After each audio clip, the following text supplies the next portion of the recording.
noite. O pessoal do fundo está ouvindo? Ouvindo bem? Não tá bom. Pessoal, a gente vai trabalhar hoje sobre vampirismo, parasitismo astral.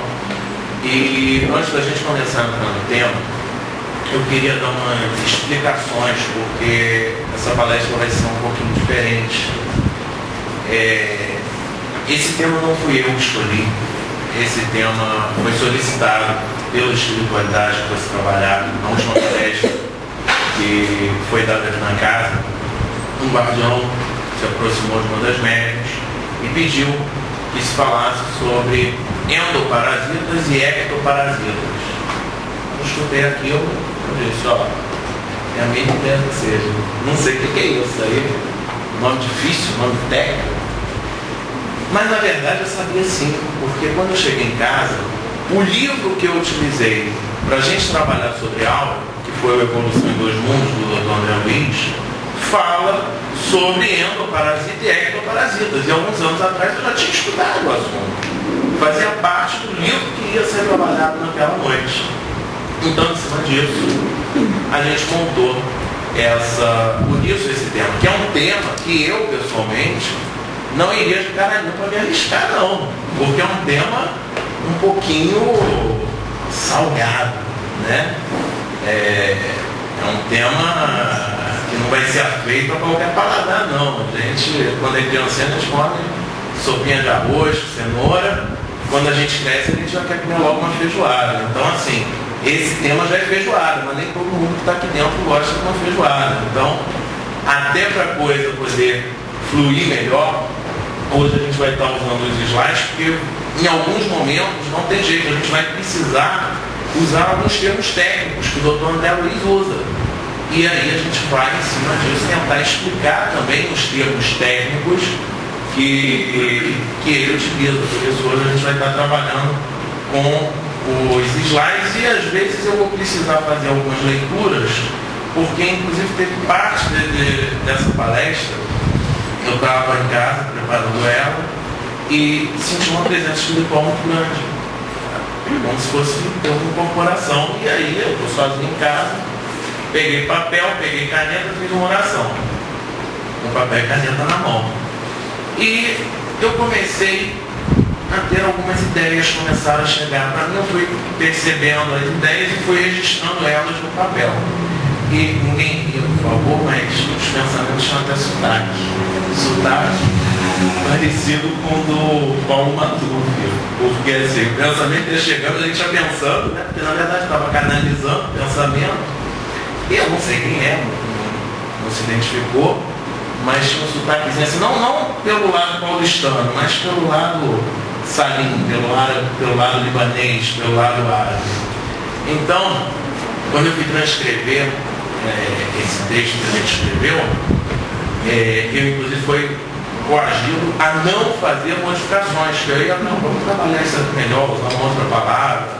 Então, se em algum momento ficar um pouquinho chato, porque eu peguei e falei, vocês me desculpem, mas a palestra não é só minha, então eu tenho que respeitar também os autores conforme eles pediram que fosse feito, tá? Para a gente falar de vampirismo e parasitas, eu só quero lembrar uma coisa que já foi dita na última palestra, que é a questão da aura humana, ou do critério, ou vital, tá? Lembrar que a aura humana, assim como todos os seres vivos do ser humano, as células irradiam uma energia, sendo que no caso do ser humano, essa aura humana é muito mais complexa porque nós temos um pensamento contínuo. Então, todas as células do nosso corpo físico vão irradiar uma energia mais sutil e elas todas estão implicadas entre elas, e o pensamento contínuo vai fazendo com que você tenha os chakras, você tenha meridianos energéticos. Essa aura vai refletir o nosso pensamento e os nossos sentimentos. Ela vai ser rica em diversos tipos de fluidos, diversos tipos de pranas. É onde tem também o ectoplasma, que é um fluido que é utilizado até em efeitos de materialização, de cura, trabalhos de desmanche, de feitiçaria. Tudo isso tem a ver com o duplo etéreo nosso. O nosso duplo etéreo, ele reflete os nossos pensamentos e sentimentos, a nossa aura, e vai determinar como que eu interajo com as energias da minha volta. Se eu chego num ambiente que está pesado, eu absorvo aquelas energias deletérias, ou pelo contrário, me imunizo, eu até dou energias positivas. Se eu estou lidando com uma pessoa que está com determinado problema, determinado déficit de energia, eu acabo me esvaziando, ou eu acabo, pelo contrário, doando energias positivas, eu absorvo que não é bom. O que vai determinar essas interações energéticas é como esteja a nossa alma, o nosso núcleo etérico. E isso é importante a gente entender para quando a gente estiver falando exatamente, propriamente, sobre o vampirismo e sobre os parasitas, ok? Bem, o Dr. André Luiz, na Evolução em Dois Mundos, conforme vai falando sobre os parasitas astrais, ele compara com os parasitas que tem na natureza. E na natureza, o que caracteriza um parasita é quando esses dois seres vivos têm uma relação de troca com um prejuízo deliberado do outro. Então, você não tem como, por exemplo, fungos e algas que se associam e um vai trocando elementos positivos para o outro, vai vivendo junto. Não é uma simbiose. O parasitismo é uma expoliação, é um roubo, é uma apropriação dos fluidos do outro ser vivo. E assim você vai tendo parasitas que vivem pelo lado de fora, que são os ectoparasitas, e outros que vivem dentro do organismo, que são endoparasitas. Então, na natureza, o ectoparasita, você tem a sanguessuga, você tem o piolho, você tem a pulga, são ectoparasitas da natureza. Já os endoparasitas, que vivem na parte interna do ser humano, ou de qualquer outro ser vivo que esteja sendo parasitado, você vai ter como exemplo a tênia, a lombriga, o esquistossom, um monte de coisinha boa, bonita, bacana, que faz todo mundo ficar com a cara feliz. A mulher está com uma cara de nojo, né? Falando em lombriga, fica todo mundo com cara de nojo.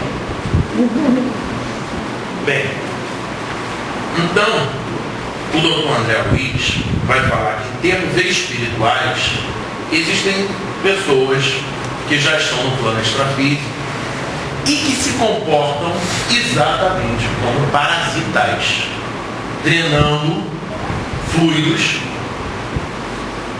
de quem está encarnado com prejuízo desse.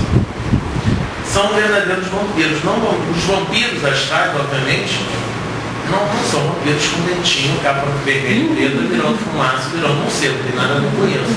Mas se a gente puxar da lenda o conceito de que o vampiro suga sangue, que é o nosso fluido vital físico mais importante, a gente vai ter exatamente uma ideia de como são os vampiros astrais. Vampiros astrais nada mais são do que pessoas que, quando desencarnaram, estavam extremamente presas e escravas aos seus desejos e aos seus hábitos.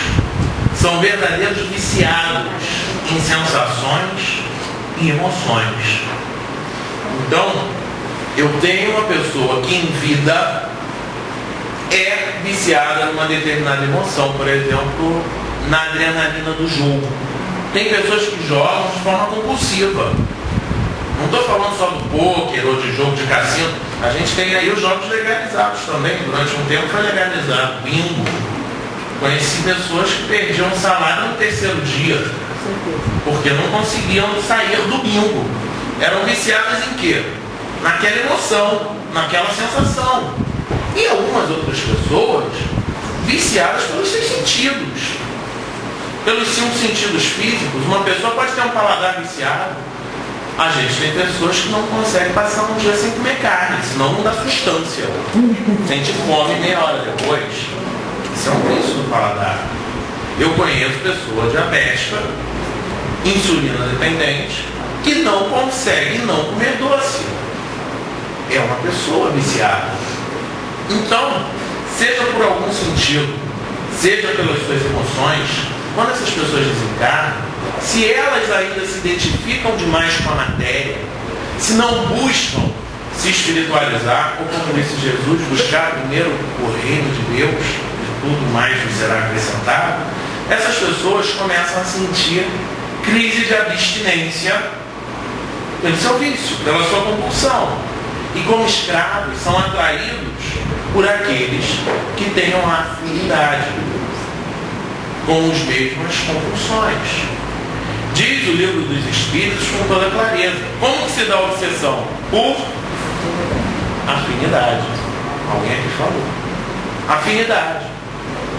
Então eles vão procurar quem é afim e começam a sugar da aura dessa pessoa, se afiniza com a aura dessa pessoa e começa a fazer uma transfusão para si dos fluidos vitais que já vem temperado com estas sensações típicas do encarnado. Eu falei, a nossa aura reflete nossas emoções e pensamentos. Se eu tenho um desvio sexual, um comportamento sexual compulsivo, a minha aura vai estar recheada com aquela sensação. A afinidade se associa com o vampiro e existe uma troca, ele tem aquela mesma sensação. E ele não tem corpo físico, ele não tem duplo etérico. Por quê? Porque quando a gente desencarna, tanto o corpo físico como o duplo etérico, que é produto das células físicas, vai se desintegrar. Ele não tem como ter essa sensação igual tinha quando era encarnado. E aí você começa a ter uma troca e ele começa a atuar exatamente como um ectoparasita. O vampiro astral é como um ectoparasita que vai, como um mosquito, que também é um parasita, de pessoa em pessoa sugando um pouco, ou se parando um pouco mais. Algumas coisas que geram compulsão, quando a gente faz a absorção ou quando a gente exercita, tende a nos colocar num comportamento de risco. A gente pode acabar se associando com um vampiro astral, um ectoparasita. O álcool, o cigarro, a maconha, a cocaína, a carne, o crack, a adrenalina, o sexo, o jogo e outras coisas mais. Qualquer coisa que de forma compulsiva excite e incite os nossos sentidos e emoções, nos coloca em situação de risco. O álcool, por exemplo, Ramatiz diz que quando uma pessoa está bebendo, geralmente mais 6 estão bebendo junto. Então, eu vou sair daqui, vou ali para a esquina tomar 2 cervejinhas. Ok, vou tomar 2 cervejinhas. Sozinho é que eu não vou. O Ramatiz fala que muitos de nós nos comportamos como verdadeiros corpos e piteiras vivas. No caso da maconha, que muita gente utiliza, você tem um problema espiritual ainda maior. Eu tive a chance de ter uma experiência mediúnica dentro de uma casa de uma pessoa que fazia uso contínuo de maconha. E aí você pensa assim, eu olhava para a pessoa e ela tinha um comportamento normal. Não tinha aquela coisa não tinha alteração. Tal era já o hábito dela de fumar. Só que espiritualmente, eu e uma outra médium que é vidente, vimos na casa dele um volume enorme de espíritos. Os cantinhos pareciam que crescia, você chegava no cantinho numa sala, parecia que crescia, porque nos cantinhos você tinha um monte de espíritos ectoparasitando ele, em grande quantidade em cada cantinho, todos eles com aspecto extremamente jovem, 12, 13, 14 anos, e com uma aura que eu, pessoalmente, não vou nem saber explicar, porque eu ainda não li esse livro, mas eu vi. Eu vi como se fosse uma aura ao avesso. Ao invés dela irradiar, ela sugava. Eu ainda não li isso no Doutor da Luz, mas é um fato. Ela não irradiava a luz, ela sugava, era escura, era preta a aura desses irmãos. Então, eles estavam numa simbiose, uma troca constante. Você pode pegar outros exemplos, eu estou citando esse, que foi uma vivência. Uma outra vivência que eu posso citar para vocês em relação a sexo, por exemplo. Sexo não é uma coisa ruim, é muito boa, né, gente? Por favor. Mas existem pessoas que são compulsivas. E às vezes o ambiente, as pessoas são boas e são equilibradas, mas o ambiente não é. Eu conheci um casal de jovens namorados, cada um morava na casa dos seus pais, e eles frequentavam um motel, e dentro do motel, toda vez tinha um problema. Os dois, por acaso, eram médicos, tá? Não conseguiam frequentar o motel. Os dois não conseguiam, porque dava algum problema. Ou era uma discussão, ou era um desentendimento, ou alguma coisa não funcionava. E os dois preocupados com aquilo, né? Pessoas corretas, decentes, tá? Eu conheço o casal, é um casal decente. E aí, o que eles fizeram? Bem, não dava para eles irem para um motel mantendo a sua aura distante. Como é que eles vão para lá e vão manter-se em prece? Porque estão aqui num ambiente carregado. Eles não iam se manter em prece. Falar com o mentor, tem uma amiga que diz que todo mundo tem medo de mentor. Falar com algum mentor, mais espiritualidade sobre isso, eles não iam nem a pau. Não iam de jeito nenhum. Preto velho também não iam falar com preto velho. Resultado, acabaram indo no terreiro de Umbanda, conversando com uma moça. A moça deu umas orientações, imunizou a aura dos dois, e os dois conseguiram não ter mais problemas. Mas é um ambiente que, querendo ou não, mesmo com eles buscando se imunizar, é um ambiente que, querendo ou não, é carregado. Eu estou com a minha esposa, eu sou casado há 30 anos, nós nos amamos, nós temos uma relação amorosa. Tudo bem, mas é um ambiente pesado. Por quê? Tem um livro do Robson Pinheiro, que faz parte da trilogia das sombras, e ele descreve a estrutura que existe nesse tipo de ambiente. Os fluidos que são irradiados constantemente por pessoas que estejam não só indo para manter a relação, mas bebendo, fumando, usando drogas, muitas vezes são casos de adultério, e os mais diversos.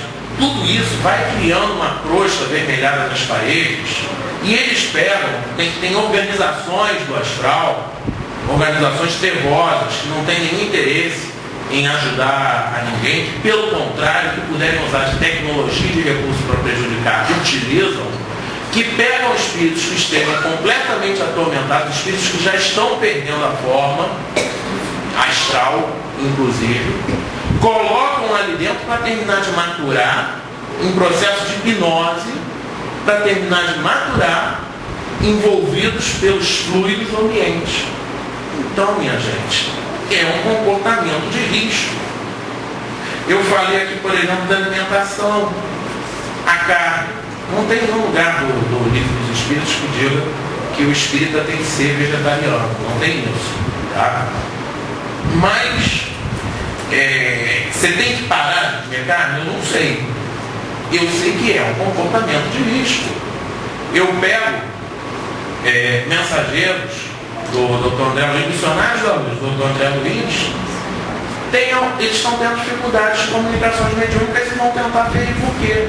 Um dos médicos, ele descreve como que está o abdômen e a parte astral por causa da alimentação carnívora. E existem espíritos que, quando encarnados, não conseguiam passar um dia sem comer carne. Desencarnados também não. Então, o processo de parasitismo, ele é uma coisa real. Agora, é importante a gente saber o seguinte: qual é a chave? Afinidade. Afinidade da minha onda mental, que está refletida na minha aura, com a desse parasita.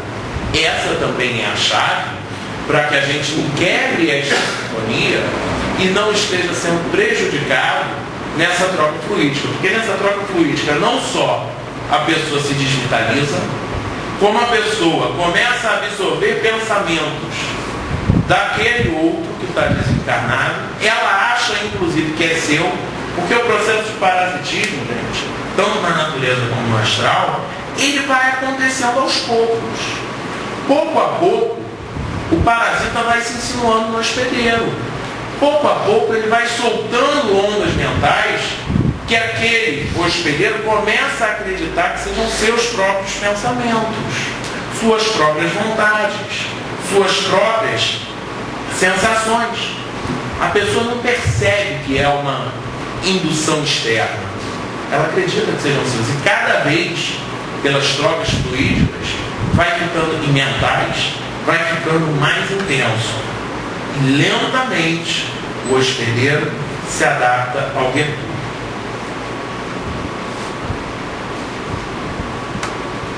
Bem, isso pode ser um processo. Antes da gente continuar então, eu vou fazer essas duas leituras aqui. Livro dos Espíritos. Influem os Espíritos no nosso pensamento, nos nossos pensamentos e em nossos atos, muito mais do que imaginais, influem a tal ponto que de ordinário são eles que vos dirigem. De ordinário são eles que vos dirigem. Pode o homem achar nos espíritos eficaz assistência para triunfar de suas paixões, se o pedir a Deus e a seu bom gênio, com sinceridade, os bons espíritos lhe irão certamente em auxílio, porque é a missão deles. Então, há 150 anos a gente já sabia da possibilidade de uma influenciação muito intensa, tanto para o bem quanto para o mal, em função das nossas afinidades. E o que eu quero chamar a atenção é que esse ectoparasita, esse vampiro astral, pode ter pode ser uma relação temporária. Daquele pega um pouco, daquele pega mais um pouco, daquele pega mais um pouco. Só que se você não tiver o hábito do orar e vigiar, e o orar e vigiar a gente pode complementar com perceber e agir, porque a oração vai nos trazer a influência dos bons espíritos e a vigilância do próprio comportamento vai nos chamar a atenção de quando a gente está em risco. Esse processo de extração de fluidos, que é temporário e artesanal, pode se tornar constante, quase que como industrializado. A vaca, por exemplo, aqui, quem bebe leite de vaca aqui? Um monte de gente bebe leite. Não fica tímido não, gente. Pode levantar a mão. Quem bebe leite, né? Eu duvido que seja só quem levantou a mão. Nem vontade de levantar a mão. A maioria da população bebe leite de vaca. Como é que é a extração do fluido que é o leite? Eles pegam a vaquinha e vai lá, o tiozinho lá da roça, vai lá na tetinha, tirar direitinho, com toda a delicadeza, para que a gente receba na caixinha. Não é. Isso nem meu avô era assim, né? Não é. Você tem uma extração industrializada, mecanizada, aonde se extrai o máximo possível desse leite, muitas vezes muito mais do que o que a vaca realmente tem capacidade de produzir. Todas elas desenvolvem inflamação, desenvolvem mastite, o úbere dela fica grande, fica inchado, fica inflamado e toma-lhe antibiótico para que ela não adoeça por causa da mastite e continue produzindo no sistema capitalista uma maior quantidade de leite possível. Isso é tal ponto, gente, que há algum tempo atrás as fábricas de queijo tiveram que passar a fazer teste de antibiótico antes de receber o leite. Porque eles recebiam leite, botavam o coalho para transformar em queijo e não acontecia nada. Porque o antibiótico presente no leite matava o coalho. Para botar um parênteses, não tenho muita certeza de que o leite de caixinha receba o mesmo teste que o que vai para a queijaria, não. Eu desconfio que ele venha com uma carga de antibiótico forte. O que eu quero dizer, eu estou tomando essa liberdade de citar o exemplo da indústria inteira, para a indústria de produção de ectoplasma. Existe uma verdadeira indústria acontecendo entre o plano físico e o plano astral. Quando um desses vampiros tem um interesse maior do que simplesmente absorver sensações, mas também ectoplasma, existem casos relatados em livros de pessoas que por invigilância, por não ter o hábito de orar e diário, por não ter uma boa aura, acabam se tornando suscetíveis a ser colocado ao lado de suas camas aparelhos de extração mecânica de ectoplasma. Isso é relatado em livros. A gente dorme 8, 9, 10 horas e acorda cansado.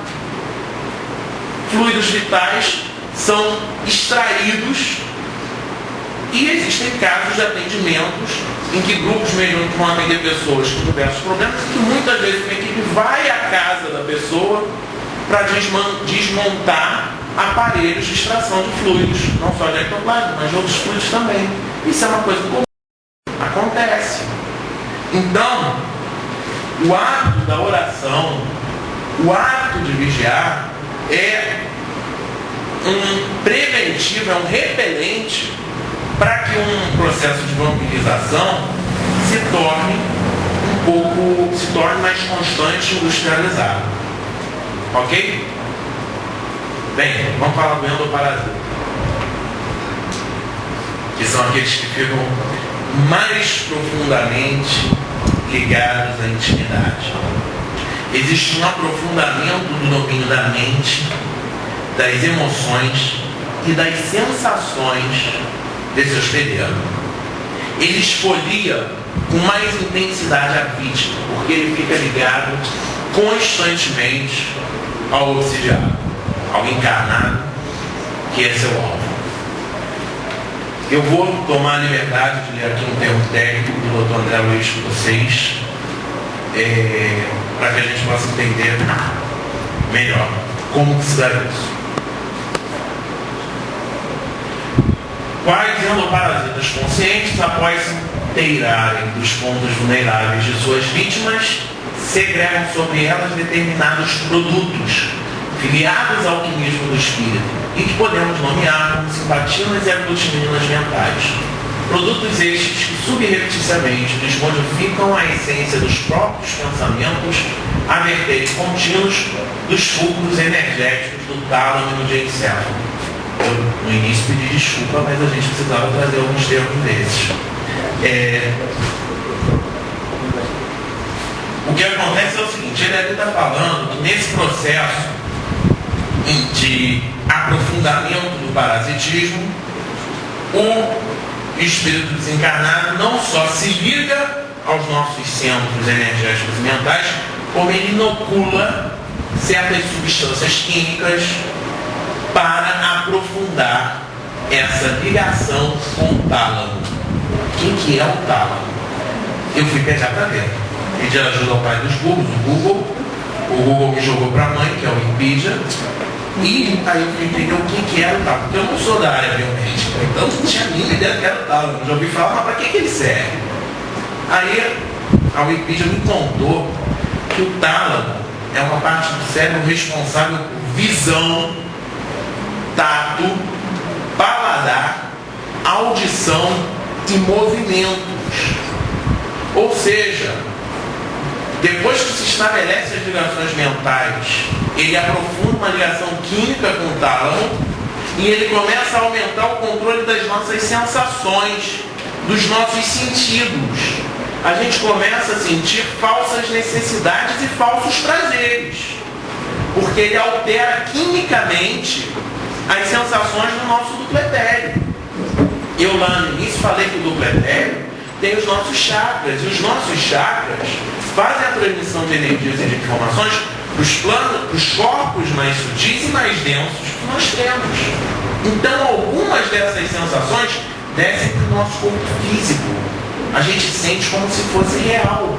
Algumas sobem, vão subindo para o nosso corpo astral, mental, até que a gente acredite que aquela ilusão seja verdadeira.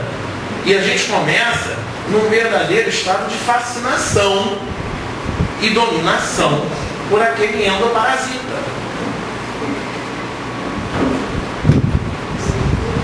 E aí você tem uma segunda fase, a coisa fica um pouquinho pior, segundo o Dr. André Luiz.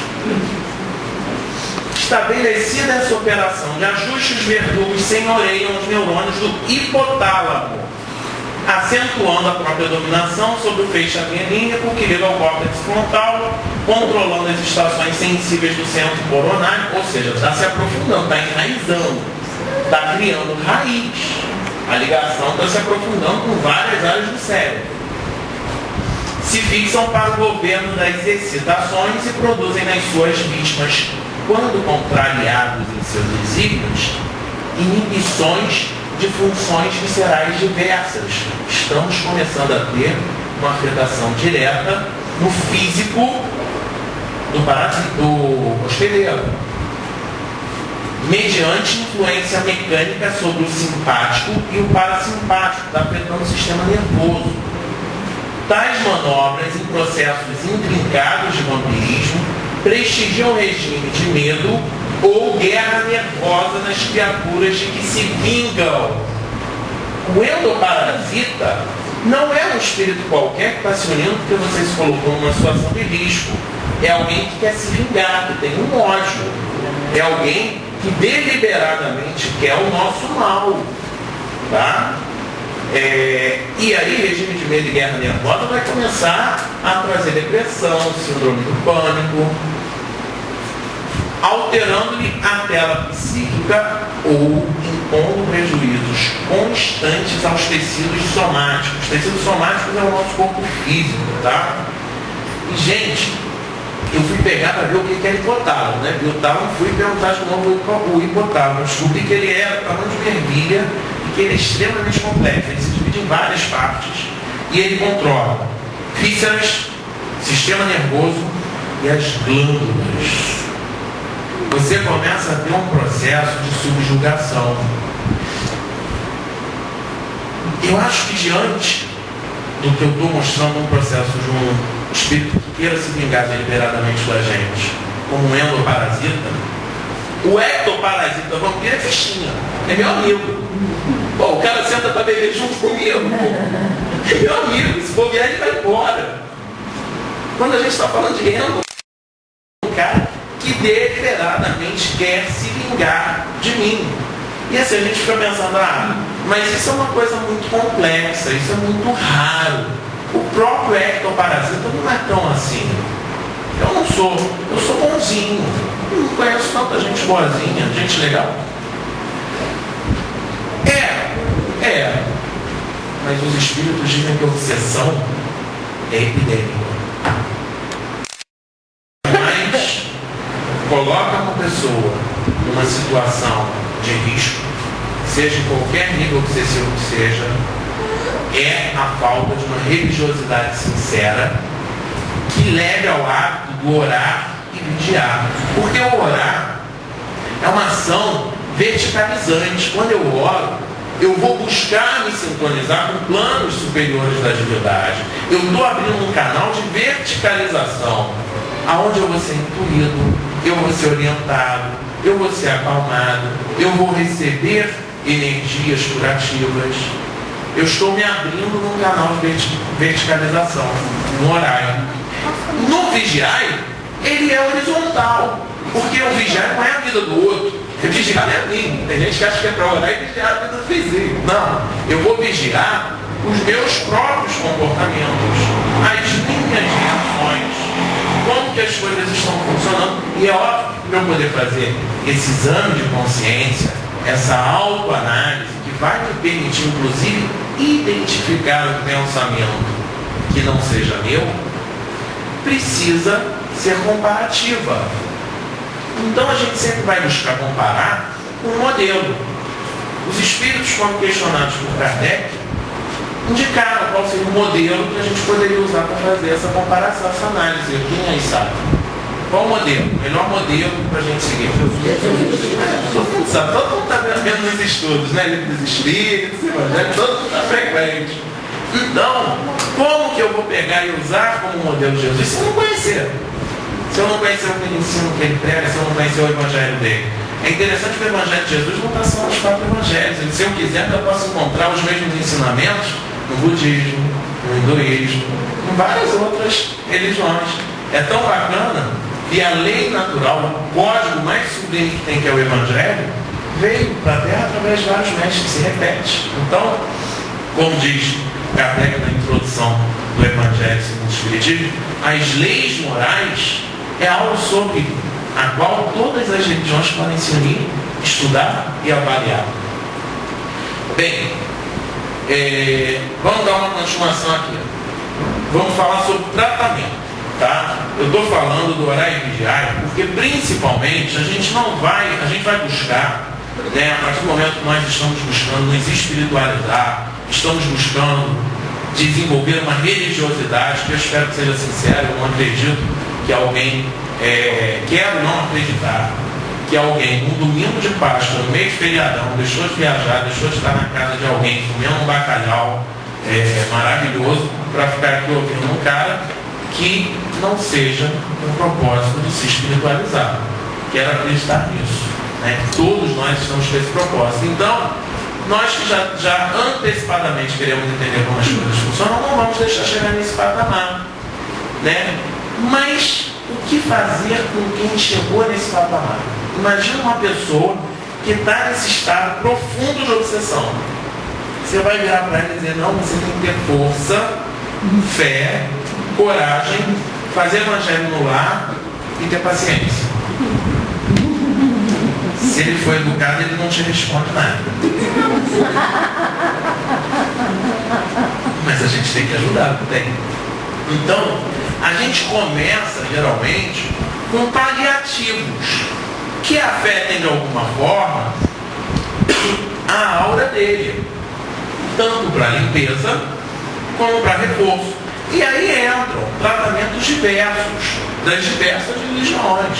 Você tem tratamentos magnéticos, através de passes, banhos de ervas, irradiações, terapias xamânicas. Você vai ter, você pode sugerir a essa pessoa uma mudança na alimentação, para que ela não esteja tanto em situações de risco. O estudo, que não precisa ser através de leitura, porque essa pessoa geralmente não vai estar com muita paciência para ler. Então pega um DVD ou recomenda um vídeo do YouTube, né? A gente pode estudar de tantas formas, ou traz para assistir a palestra, né? Pode essa pessoa começar a evitar ambientes de risco, né? Existe um lugar, a pessoa de Rio das Ostras. Tem um lugar em Rio das Ostras, uma rua específica, que eu nunca vi nada ali. E nem quero ver. Porque eu já percebi que a contraparte astral daquela rua é péssima. Porque é um lugar realmente de concentração de muita gente que vai para beber, e beber muito. E depois eu descobri que inclusive fica rolando tráfico de droga ali. Então realmente tem motivos para ser um ambiente ruim. Então, se a pessoa já está fragilizada, não vai frequentar um ambiente desse, né? A pessoa está passando por um processo obsessivo. Você precisa distrair a cabeça, vai para a boate, vai para a balada, vai dançar. Não vai piorar, né? A boate, tudo é permitido, né? Tudo é lícito, mas nem tudo não convém. Tem momentos que eu posso até, se quiser, ir para a boate, mas momentos que você não pode de jeito nenhum. E se for, pelo amor de Deus, não vai fazer tudo que todo mundo faz, porque vai dar ruim. Não vai funcionar muito bem, não. Vai recomendar a oração, vai ajudar a incentivar essa pessoa na religiosidade dela. Se ela é protestante, incentiva ela a ir na oração bíblica dominical. Se ela é umbandista, pede para ela ir se consultar com o caboclo preto velho. Se ela é budista, lembra ela de se encontrar para fazer meditação. E se ela é espírita, você dá a mão para ela e vem para cá junto, que é mais fácil ainda, né? Mas incentive a religiosidade. Veja bem, eu estou citando religiões, mas muito mais do que religião, é importante a religiosidade verdadeira da pessoa, né? Aquilo que a toque, que comova, que faça ela querer ser gente boa. E no final tudo isso também é preventivo para a nossa aula ficar boa. Eu tenho um amigo que resume assim, é só você ser gente boa. Não é difícil. É só você ser gente boa, ser gentil com todo mundo que está à sua volta, perdoar, né? Ter paciência, ser indulgente. É só você ser gente boa. É só você ser gente boa. E aí, uma outra coisa, obviamente, que você pode entrar com a pessoa que está na UTI, é os tratamentos de desobsessão. Cada casa espírita vai ter um conjunto de tratamento. Aliás, não só a casa espírita. Diferentes religiões vão ter diferentes tratamentos de desobsessão, né? É desobsessão por doutrinação, é choque fluídico, é descarrego, tem tudo. Você tem vários fenômenos mediúnicos com essa intenção. Agora, depois que você tem tratamentos paliativos, que todos esses que eu falei são de pouca eficácia, é necessário que essa pessoa, através do estudo principalmente, e da conversa saudável, do aconselhamento, consiga compreender o comportamento e a postura de risco para evitá-los. E comece a resistir aos maus pendores. É necessário, em seguida, que ele verdadeiramente cristifique os seus sentimentos e atitudes. Isso não é uma coisa simples. Aliás, esse é um dos objetivos da nossa encarnação. A gente precisa vir para o plano físico, sair da vida, verdadeira vida espiritual, vir temporariamente para o plano físico, volta, vai, até que a gente consiga se libertar dos nossos pendores, dos nossos vícios. Então, realmente não é um processo fácil você dizer que a pessoa precisa cristificar sentimentos e atitudes. Mas não tem outra solução, não tem outro paliativo. Mas não dá para botar a pessoa na sessão de desobsessão. Gente, a gente faz a sessão de desobsessão porque é necessário. Só que tem um problema na sessão de desobsessão. Ela vai depender quase sempre, na maioria das vezes, vai ser respeitado o livre-arbítrio desse obsessor. Você depende da boa vontade de alguém que está se vingando do obsidiado. Será que realmente a gente, com 10 minutinhos de conversa, vai conseguir convencer uma criatura que está há 100, 200, 300 anos enraizada nos seus desejos? Será que realmente vai? Será que a gente pode contar com essa boa vontade? Bem, eu aprendi com o Espiritismo o seguinte, que a solução, até para que não só diminua a influência desse obsessor, mas para que se consiga esta boa vontade, é muita ação na verdadeira caridade. É você evangelizar pelo exemplo. Eu conheço uma pessoa que é dirigente de casa espírita, trabalha mediunicamente há 50 anos, e há 50 anos ela já sabe de um obsessor que é apaixonado por ela e que a persegue há 50 anos. Ele consegue ter esse nível de influenciação? Não. Ela não abre brechas na aula dela. Mas há 50 anos ela vem buscando evangelizar pelo exemplo. Com a dedicação, com a boa vontade, com a sinceridade. Então, realmente, é um processo novo, tá? Fiz bobagem de novo. Vamos lá. O que está dizendo ali é o seguinte. Primeiro, o maior lema do Espiritismo, todo mundo que está aqui conhece, é que fora da caridade não há salvação. É o que vai falar do BIP. É o que vai mostrar o BIP. Não é o BIP da mão para lá, não. Não, 913. É isso aí mesmo. É isso aí mesmo.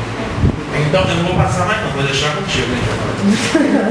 Então, duas coisas que eu queria refletir. Uma, vou começar pela segunda, que é qual o verdadeiro sentido da palavra caridade como entende Jesus. É importante que o espírita sempre tenha à mão o BIP. Ele lembre que caridade não é filantropia. Caridade, compreendida pelos espíritos, é benevolência, indulgência e perdão. Isso é uma coisa para a gente praticar o tempo inteiro na nossa vida, se a gente quiser ser feliz, como foi a proposta do Cristo. Tá? Até porque vai se relacionar com a primeira pergunta, que vai pegar e chamar a atenção do perigo que é de um ego, do nosso próprio ego. Porque quando a gente tem o egoísmo, a gente considera o egoísmo como o pior vício. Dentre os vícios, qual você pode considerar radical? Temos muitas vezes o egoísmo. Daí deriva todo o mal. Daí deriva todo o mal. O espírito ali, na hora que respondeu, foi taxativo. Todo o mal vem do egoísmo. Então a gente precisa, através de benevolência, indulgência, perdão, caridade, vencer o nosso ego e manter-se firme na proposta de se imunizar contra os ectoparasitas e os endoparasitas. Eu vou dar um intervalinho rápido, que a gente está com tempo legal, né, Cristian? Para quem quiser fazer alguma pergunta, antes de eu continuar com mais um pedacinho que eu quero falar. Eu quero saber o seguinte, como é um conteúdo muito grande, com termos técnicos, como eu disse, é uma feijoada a gente não digere do jeito que eu digere uma sopinha de batata, dá para a gente responder 2 ou 3 perguntas quem tem a dúvida. Alguém deve ter dúvida, gente, uma feijoada não é cheia de trabalho. Levanta a mão quem quiser perguntar alguma coisa. Gente, eu falei tanta coisa aqui, será que realmente todo mundo entendeu tudo? Eu acho que uma boa pergunta seria aprofundar de maneira bem clara quais são o antibiótico, o remédio para que, por exemplo, dentro de uma casa espírita como essa, ou semelhante, como buscar esse antibiótico. Acho que é assim. Bem, o antibiótico a gente, antes de tomar a dose cavalar e definitiva, vai buscar principalmente o apoio. Eu acho que o primeiro passo que a gente tem que ter, e aí eu vou pedir que você me corrija, se aqui a dinâmica for um pouquinho diferente do lado Francisco de Assis, mas eu acho que o primeiro passo que a gente tem que ter é ir para o atendimento fraterno. Perceber o pensamento, sintomas, pensamentos que normalmente você não tem, flutuação de sentimentos, depressão, isolar-se do convívio social, variações de humor repentina. Começou a perceber que está em desequilíbrio, vigiou e viu que está fora do padrão, eu acho que a primeira coisa é pedir ajuda no atendimento fraterno, porque o atendimento fraterno vai poder encaminhar para os tratamentos fluídicos e para os tratamentos de desobsessão. Só que, como eu falei, isso ainda não é um antibiótico verdadeiro, porque o antibiótico verdadeiro não tem jeito. Vai ser você introspectar no seu sentimento a espontaneidade da caridade. Porque, gente, eu podia até entrar aqui e dizer assim, olha, o antibiótico verdadeiro é estudar para aprender a agir do jeito certo. Mas não é ação, é sentimento. Quando a gente fala fora da caridade, não há salvação. Benevolência, indulgência e perdão. Eu não estou falando de comportamentos, eu estou falando de sentimentos, valores da alma. O verdadeiro antibiótico é conseguir se cristificar para, de uma forma sincera e verdadeira, conseguir agir numa sintonia diferente da do obsessor, porque você não pode contar com a boa vontade dele. Então você precisa se imunizar, fazendo com que a sua aura, que é regida não pelas suas atitudes, mas pelo seu pensamento e sentimento, fazendo com que ela entre numa sintonia diferente. É assim que funciona a dinâmica aqui no Lar Francisco de Assis. E quem desejar o atendimento fraterno, toda terça, às 18h30. Mais uma pergunta? Gente, eu vou dar seguimento então. Bem, conhecendo isso daqui, vamos passar para a próxima tela? Não, presta aqui que eu passo na tela. Eu vou tomar a liberdade de ler aqui um texto, antes da gente começar a finalizar, principalmente para os médiuns trabalhadores. Por quê? Vocês são a ferramenta do espaço para ajudar quem padece obsidiado na Terra. Vocês são essa ferramenta. Não deixem a vampirização se iniciar. Mas cuidado, irmãos, cuidado para não se preocuparem demais com comportamento ou com teologia, que no Espiritismo a gente apelida de pureza doutrinária, e esquecer do que importa. Porque Jesus rompia toda a pureza doutrinária se sentando com gentios e publicanos, curando os sábados, descumprindo rituais. Jesus dizia que o importante não era o que entrava pela boca e depois ia ser descartado em cascudo, mas sim o que saía da boca, porque vinha do coração. Lá no Antigo Testamento, o profeta judeu Isaías dizia que agradável a Deus é um coração contrito e quebrantar. Vamos nos preocupar com alimentos, bebida, fumo, maconha, sexualidade desequilibrada, afetividade, jogos, mas o vício religioso é o mais perigoso porque pode esconder uma fascinação. O hábito religioso pode vir carregado de superficialidade, ele pode vir com fechamento de ideias, ele pode vir com antiquismo, com preconceitos, com intolerâncias às diferenças, uma gentileza parcial a quem é do meu interesse, um julgamento, uma cobrança. Tudo isso somente vai fortalecer o ego.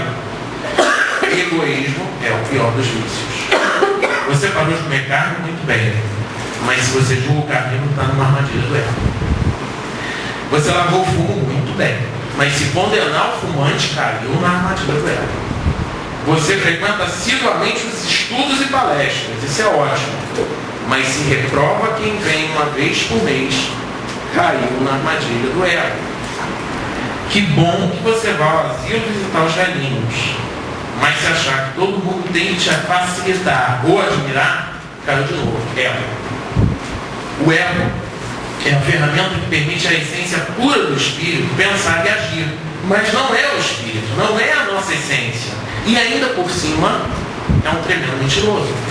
Porque o ego vai fazer com que a gente se confunda com a matéria, que a gente acredite ser esse corpo. Faz você acreditar que tem um determinado bem, que tem uma personalidade firme, definida, imutável. Faz você acreditar-se individualidade. Não adianta enchê-lo de intelectualidade e acumular conhecimento teológico. Não é fora da caridade que não há salvação. Caridade, benevolência, indulgência, perdão, que são coisas que vêm de dentro e não de fora. Não são comportamentos ou conhecimentos que se acumulam. São verdadeiros valores da alma, sentimentos profundos a serem despertados. Religiosidade é diferente de religião. Religiosidade é o me conectar com o divino que está dentro de mim, porque Deus é onipresente. A benevolência, a indulgência e perdão fortalecem a nossa religiosidade, nosso elo com o divino Criador. O intelectualismo é fortaleza do ego e, portanto, é o sapão aonde caem a maioria das religiões. Aliás, aonde acabam caindo quase sempre todas. Profunda prisão psíquica que logrará anos e encarnações para saltarmos. Na evolução tudo é rápido até surgir o intelectualismo. Depois dele o tempo é indeterminado para continuar evoluindo. Quanto mais você estuda, mais acha que tem razão e mais julga o vosso irmão. Eu tenho que mergulhar dentro de mim, perceber como eu reajo em cada situação, perceber aonde meu ego se compraz, para aí sim desnutri-lo, matá-lo de fome, sem alimentar. Morre o velho homem. Não sou mais eu que vivo, mas Cristo que vive em mim. Cristo vive em mim, não os meus desejos e apegos. Não me prendo mais ao resultado da minha ação. Não sou mais escravo da reação. Por quê? Porque dali em diante eu entendo que tudo é em honra e glória ao Senhor da criação e que todas as coisas contribuem para o bem do justo e que tudo tem seu tempo. Dessa forma eu não gero mais karma. Me livro do porão do intelectualismo. Me liberto para a verdadeira aceitação do que eu sou. Iluminar-se é tornar-se um com Cristo. Essa é a razão e o motivo de estarmos aqui. O ego pode até me enganar de podemos ter vindo com apego a uma felicidade querendo nos livrar de uma dor. Mas o verdadeiro motivo de tudo que acontece na vida como ela é nos libertarmos da ilusão da personalidade. É deixarmos a individualidade pela unidade. Encontrar a semelhança que nos une, o que nos torna unidos, unificados. É pela unidade que surge a compaixão. Eu não racionalizo, mas nos elos do meu coração, eu me irmano com o outro. A sua dor é minha dor. A alegria também cresce e transfere através da compaixão. Mas logo em seguida eu busco mais um, por compaixão. E é mais um coração a nos unirmos, a nos reconhecermos, a querer bem cuidar. Nos redimimos e alcançamos o Cristo redivivo somente na compaixão. Porque só o amor conhece o que é verdade.